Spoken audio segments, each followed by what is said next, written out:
Let's move on for a second. Let's talk about how this trade affects Ryan Tannehill. That's also moving to the direction of quarterbacks, and you guys, and how you address drafting quarterbacks when you draft quarterbacks.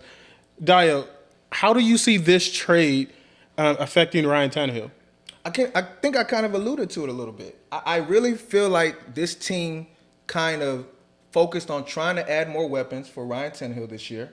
Again, they signed who many people might ignore, but they signed a receiver from the Rams, Josh Reynolds, who they felt like was going to help them out this season.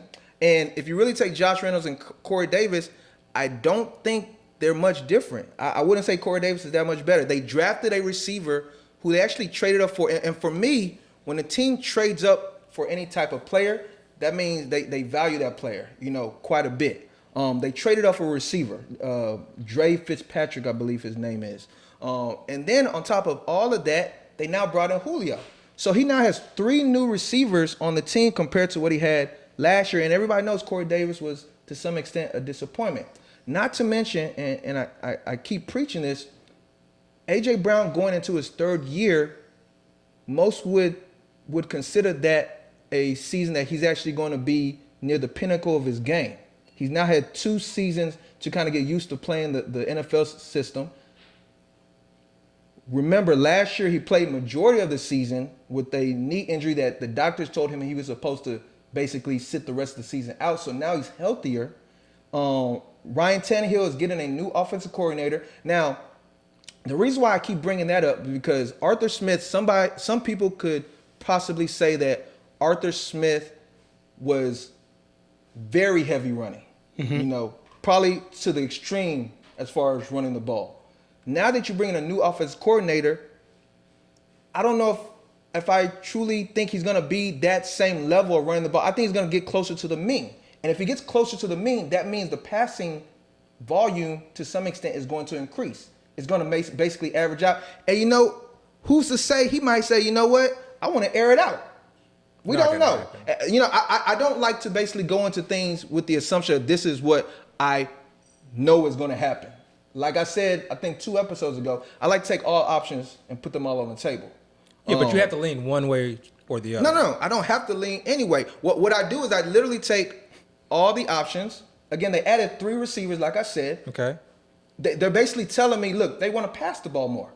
So if they want to pass the ball more, or if they want to at least give Tannehill better options than what they had last year, then it gives them more opportunity to pass the ball compared to what they had in the past. So where's Tannehill ranking on your list of quarterbacks? Are you moving him up your board? I have Tannehill. I mean, we can kind of get into where our rankings are, but I have Tannehill not too far from Russell Wilson. Oh, wow. Honestly. Maybe right below Russell Wilson. Because after that, you're getting into the Jalen Hurts, the Brady's, other quarterbacks who, and let me not forget to mention, Ryan Tannehill can run the ball. So he has a semi-economic code factor to him, which some of those other quarterbacks don't. I've heard y'all say that statement before. What is that Konami code? You want to speak on it? You can speak on it. Konami code. I mean, that's a drafter's dream. That's a quarterback that can pass and run. And so really that rushing upside is almost like you're drafting a QB1 and in some cases an RB2 and in some cases like the 2019 Lamar season, an RB1 and QB1. So if you can get that type of quarterback that can really put up those type of numbers, they significantly allow you to really separate yourself from the rest of the field. I'm in agreement with you. I love Tannehill. And you know me, I've always been a Tannehill supporter. Last year, he was someone that I targeted very late in drafts. He was free.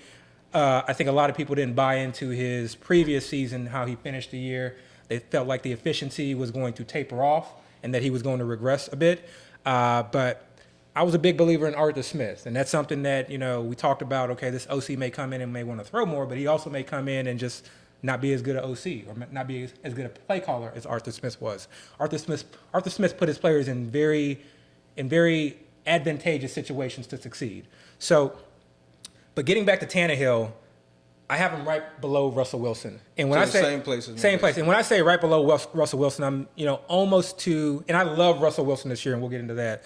But almost to the point, depending on the type of build when I'm drafting, if I feel like, okay, I really need to get a tight end here, or I have a tight end that I like, and I see Russell Wilson on the board, in the 8th round, I'm likely to pass on Russell Wilson with the thought that in the next round, I want to get someone like a Tannehill.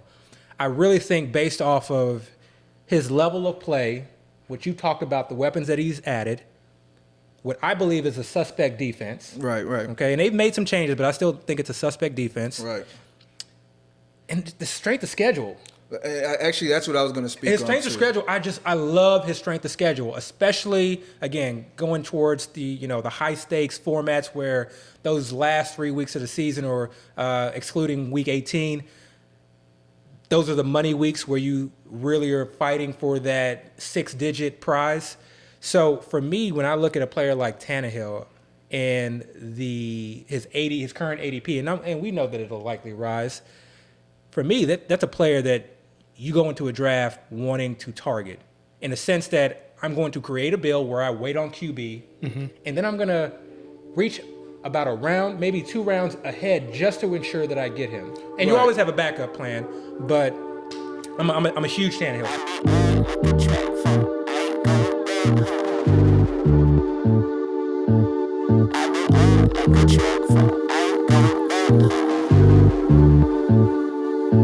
I said, God, give me a warning. Please take me for the morning, so I leave more disappointments than I ever will appointments. Give a fuck about your feelings, rub it in. This your ointment, can't depend on the oinker. Find your pick in the blanket, find a stick. Through your anus, give a rib for your statement. This shit, and the payment that is on, word is born. I've been on like a track phone.